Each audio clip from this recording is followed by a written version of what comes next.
It's time now for us to get into a deep dive into data coming in from the Insolvency and Bankruptcy Board. Around 10% of the total cases under the IBC have been fully resolved. Creditors have taken a haircut of around 68% on the admitted claims. Sapna is here with more. Sapna, 5 years on, take us through what the data reveals and, more importantly, what the road ahead possibly looks like. Absolutely. So the 5-year track record of IBC has been, quite historic in that sense. But if you look at the total number of resolutions that have gone through, and as of March end, there were around over 6,500 cases with IBC, out of which around 69 to 70% cases have actually been closed. So when you say the case is closed, either liquidation or settled, or resolved. So let's look at the resolution under these circumstances. Out of the total universe of over 6,500 cases, only 10% cases have gone through the resolution process. That number is 678.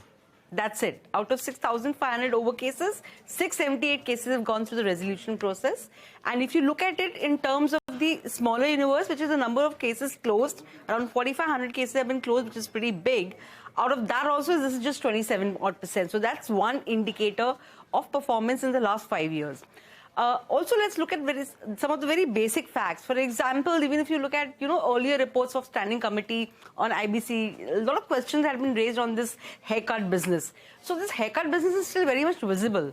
In the last 5 years, if you look at it, under these cases which have been closed, 9 lakh odd crore was the worth of the original claims brought in by creditors. And these can be financial creditors, these can be operational creditors.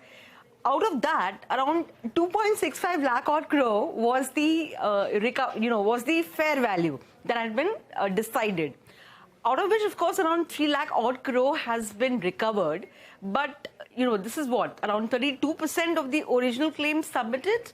And, even in terms of the fair value, that is only for 586 cases out of the 678 which has been decided. So that comes to a big number of 83%. Now, a large number of the industry and the government has been focusing on this 83%. People are not really talking about the 68% which is actually gone. What are the reasons for that? What needs to be done? There are some important recommendations which have gone to the MC on this front, how IBC should be kind of, reviewed, relooked and kind of restructured. But we really don't know what is the status of those recommendations as of now. Sapna, many thanks for joining us. That is the 5-year report card of the IBC. And as you probably heard, Uday Kotak here on CNBC-TV18, he believes that in order for us to be able to get to that aspirational 10% GDP number, this is one of the areas where more reforms will be required. The Power Minister